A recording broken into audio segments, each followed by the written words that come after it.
नमस्कार जय जगन्नाथ पिलामाने आज आम भिडियो तुम साहित्य बही थिबा पाठ 17 राजजित व्यवहार टॉपिक रो समस्त प्रश्नोत्तर डिस्कशन करू नवा तेज चलते पे डेरी नक भिडियो को आरंभ करवा।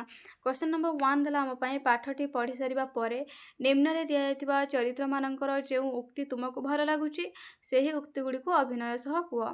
तो आम कौन कर देख पिलामानंकु जो उक्ति गुड़िक भल लगे से उक्ति गुड़ी को अभिनय सह कहे माने देख तुम्हें जो पढ़िल ठीक अच्छे तो से कौन कर ना तुम मानक जो उक्ति गुड़िक भल लगे तुम्हें निजे ताकू अभिनय कर ओके तुमको जोड़ा भल लगे से चरित्र मानक ही अभिनय कर।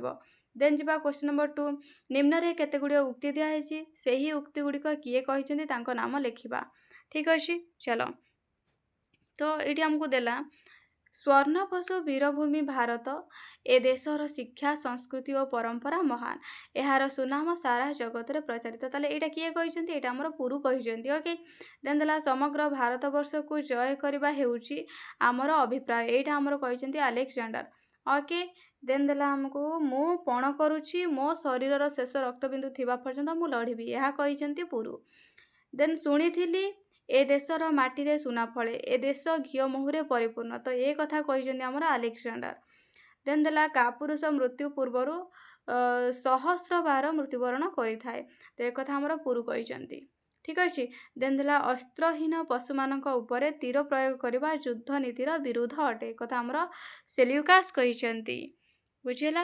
देन आम जा क्वेश्चन नंबर 3 को निम्न रे केते गुड़िए उक्ति दिखाई से ही उक्ति गुड़ी को किए क्या कहते ओके से विषय आम लिखा तो क्यों प्रसंग आम लिखा तो कर देला हमको आमर लक्ष्य जेकोसी उपाय जेकोसी पंथार युद्ध जय करवा यहाँ किए कहते यही उक्ति अलेक्जेंडर सेनापति सेल्यूकास ही कहते केतबेले कहते ना देख सेल्यूकास जेतेबेले अस्त्रहीन पशु मानक उपरे तीर प्रयोग करवा युद्ध नीतिर विरुद्ध बोली कहले सेतेबेले से यह कही। देन खर दूची आपणकर निर्देश ठीक भाव में कार्यकारी होइछि भारतीय सैन्य बाहिनी हाथी मानक उपर को अस्त्र प्रयोग करने फल से क्षत विक्षत हो पृष्ठभंग दे पलाई जाइछन्ति तो एक कथा मोर किए कहते देख एक कथा कहते जे सेल्यूकास अलेक्जेंडर को ही कहते अलेक्जेंडर को सुनिश्चित योजना जो विजय प्राप्ति संवाद देला बेले से यही कथा कहते।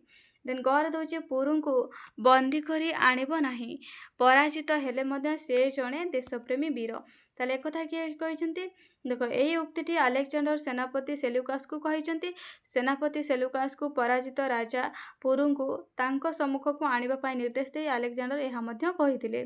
देन देला घरे मु पराजित हेले मध्य गोटे स्वाधीन राजार नरपति स्वाधीन राज्यर नरपति एक कथा किए कहते एक कथा आमर कहते पुरु कहते क्या कहते ना अलेक्जेंडर को कहते केतेबेले कहते ना अलेक्जेंडर जेतेबेले पुरु को तांको ठारू कि प्रकार व्यवहार आशा करुछन्ति पचारथिले तो सेतेबेले से यही कथा ही कहिथिले। देन उमर दउची आज मु अनुभव करुछि जे सुजला सुफला शस्य श्यामला भारत वर्ष प्रकृति रे वीर मानकर आमर कौन लीलाभूमि ठीक अच्छे तो एक कथा किए कहते एक कथा आमर कहते अलेक्जेंडर राजा पुरु को कहते पराजित होइथिले भी पुरु अलेक्जेंडर को ठारू राजोचित व्यवहार आशा कला बेले अलेक्जेंडर यह कहिथिले ओके। देन जीवा आमे नेक्स्ट क्वेश्चन को क्वेश्चन नंबर 4 तो प्रश्न दूची निम्न रे दिया अनुच्छेदटी पाठ करी से प्रश्न तैयारी कर तो ये अनुच्छेदटी पिला माने पढ़ला परे आमे एउटु कौन करबा ना किछि प्रश्न तैयारी करिया तो आगे पढ़िदबा। आत्मसमर्पण अलेक्जेंडर एही पत्र रे मोते लिखिचंती आत्मसमर्पण करबा को से जानती नाही एही महान भारत भूमि होउची वेद उपनिवेशर देश उपनिषदर देश ए देश रामायण और महाभारतर देश तो अलेक्जेंडर अतिथि भाव में आसीथिले मु तांको सम्मानर सहित पाछटी आनी थांती से आसीचंती जणे आक्रमणकारी भाव में राज्य विस्तार करिवार अभिलाष नहीं युद्ध न करी तांको निकट में आत्मसमर्पण करबा हेबो चरम भीरुता और कापुरुषता तो फेरी जाओ दूत कही दियो तुमर सम्राट को पुरुराज यही महान देशर सम्मान को ଜଣେ ବିଦେଶୀ ଆକ୍ରମଣକାରୀର ପାଦ ତଳେ ଲୋଟାଇ ଦେବାକୁ ଚାହେଁ ନାହିଁ। ତ ଏଇ ଯେଉଁ ପାରାଗ୍ରାଫଟି ପିଲାମାନେ ଆମେ ପଢ଼ିଲେ, ତ ସେଇ ପାରାଗ୍ରାଫରେ ଆମେ ଏମିତି କ୍ୱେଶ୍ଚିନ୍ କରିପାରିବା ଯେ ଆଲେକ୍ଜାଣ୍ଡର ପୁରୁଙ୍କୁ ପତ୍ରରେ କ'ଣ ଲେଖିଥିଲେ, ଭାରତ ଭୂମି କାହାର ଦେଶ, ଆଲେକ୍ଜାଣ୍ଡରଙ୍କୁ କିପରି ଆସିଥିଲେ ତାଙ୍କୁ ସମ୍ମାନର ସହ ପାଛୋଟି ଆଣିଥାନ୍ତେ ବୋଲି ପୁରୁ କହିଛନ୍ତି। ଦେନ୍ ଆଲେକ୍ଜାଣ୍ଡର ଅତିଥି ଭାବରେ ଆସିଥିଲେ ପୁରୁ କ'ଣ କରିଥାନ୍ତେ।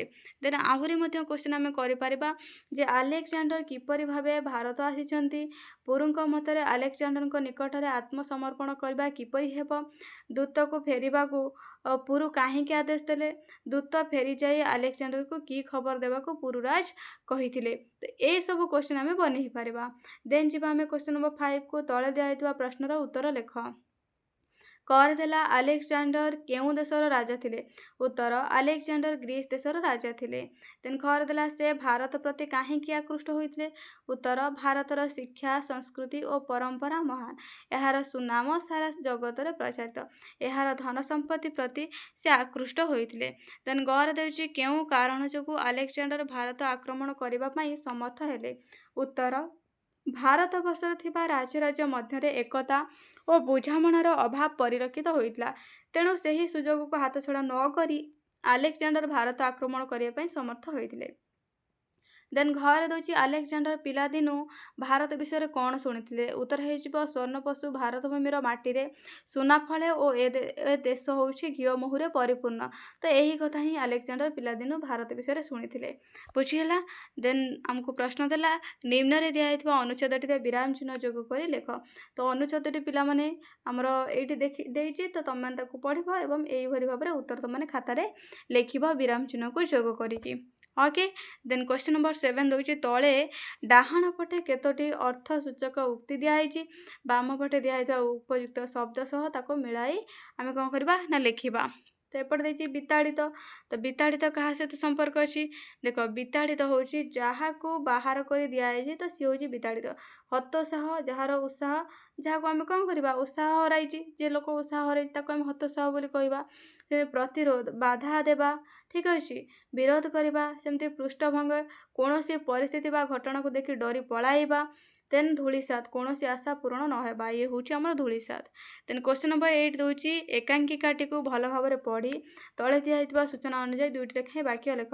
ତ ପୁରୁଙ୍କର ଦେଶପ୍ରେମ ବିଷୟରେ ଆମେ 2 ଧାଡ଼ି ଲେଖିବା। କ'ଣ ଲେଖିବା ନା ମୋ ଶରୀରର ଶେଷ ରକ୍ତବିନ୍ଦୁ ଥିବା ପର୍ଯ୍ୟନ୍ତ ମୁଁ ଲଢ଼ିବି, ଜନନୀ ଜନ୍ମଭୂମି ନିମନ୍ତେ ପ୍ରାଣ ଉତ୍ସର୍ଗ କରିବା ପାଇଁ ସମସ୍ତ ଦେଶବାସୀଙ୍କୁ ଆହ୍ୱାନ କର। ଦେନ୍ ଖର ଦେଲା ଆଲେକ୍ଜାଣ୍ଡରଙ୍କର ଭାରତ ପ୍ରତି ଧାରଣା କ'ଣ ଥିଲା? ସେ ବିଷୟରେ ଆମେ 2 ଧାଡ଼ି ଲେଖିବା। ତ ଭାରତର ମାଟିରେ ସୁନା ଫଳେ, ସୁଜଳା ସୁଫଳା ଶସ୍ୟ ଶ୍ୟାମଳା ଭାରତବର୍ଷ ପ୍ରକୃତରେ ବୀରମାନଙ୍କର ଲୀଳାଭୂମି। ଦେନ୍ ଗରେ ଦେଲା ପୁରୁଙ୍କର ଆଲେକ୍ଜାଣ୍ଡରଙ୍କ ପ୍ରତି ଭକ୍ତି। ତ ପରାଜୟକୁ ମୁଁ ସ୍ୱୀକାର କରୁଛି। ଦେନ୍ ଜଣେ ରାଜା ଆଉ ଜଣେ ରାଜା ପ୍ରତି ଯେଉଁ ପ୍ରକାର ବ୍ୟବହାର ପ୍ରଦର୍ଶନ କରିବା ଉଚିତ ମୁଁ ଆପଣଙ୍କ ଠାରୁ ଠିକ୍ ସେହିଭଳି ବ୍ୟବହାର ଆଶା କରେ। ଦେନ୍ ଘର ଦେଉଛି ଆଲେକ୍ଜାଣ୍ଡରଙ୍କର ପୁରୁଙ୍କୁ ପ୍ରଶଂସା ବାଣୀ। ତ ଦେଖ ପରାଜିତ ହେଲେ ମଧ୍ୟ ଆପଣଙ୍କର ମନୋବଳ ଦୃଢ଼ ରହିଛି, ଆପଣ ଆଜିଠାରୁ ହେଲେ ମୋର ବନ୍ଧୁ। ଦେନ୍ କ୍ୱେଶ୍ଚିନ୍ ନମ୍ବର 9 ଅଭିଧାନ ଦେଖି ଏହି ଶବ୍ଦ ଗୁଡ଼ିକର ଅର୍ଥ ଲେଖ। ତାହେଲେ ସ୍ୱର୍ଣ୍ଣପଶୁ ଅର୍ଥ ହେଉଛି କ'ଣ ନା ସୁବର୍ଣ୍ଣ ଉତ୍ପାଦିକା, ଠିକ୍ ଅଛି। ଦେନ୍ ଆଉ ରହିବ କ'ଣ ନା ଅତିଶୟ ଉର୍ବରା। ଦେନ୍ ଧୂଳିସାତ ମାଟିରେ ମିଶିଯିବା, ବୀରାଙ୍ଗନା ବୀରାନାରୀ, ଦେନ୍ ଅଭିପ୍ରାୟ ଉଦ୍ଦେଶ୍ୟ ନିକ୍ଷେପ ଫିଙ୍ଗିବା, ଠିକ୍ ଅଛି। ଦେନ୍ କ୍ୱେଶ୍ଚିନ୍ ନମ୍ବର 10 ଦେଲା ନିମ୍ନରେ କେତୋଟି ଶବ୍ଦ ଦିଆଯାଇଛି, ସେହି ଶବ୍ଦ ଗୁଡ଼ିକୁ ବ୍ୟବହାରରେ ଏକ ଅନୁଚ୍ଛେଦ ଲେଖ। ତ ବେଦ ଉପନିଷଦ, ତାପରେ ଦେଲା ଘିଅ ମହୁ, ବୀରାଙ୍ଗନା, ସ୍ୱର୍ଣ୍ଣପଶୁ, ଶକ୍ତିଶାଳୀ, ସମାନ, ଶେଷ ରକ୍ତବିନ୍ଦୁ। ଆକୁ ଯଦି ପିଲାମାନେ ଆମେ ୟୁଜ୍ କରିକି ଗୋଟେ ପାରାଗ୍ରାଫ ଲେଖିବା ତ ଏହିଭଳି ହେବ ପାରାଗ୍ରାଫଟି।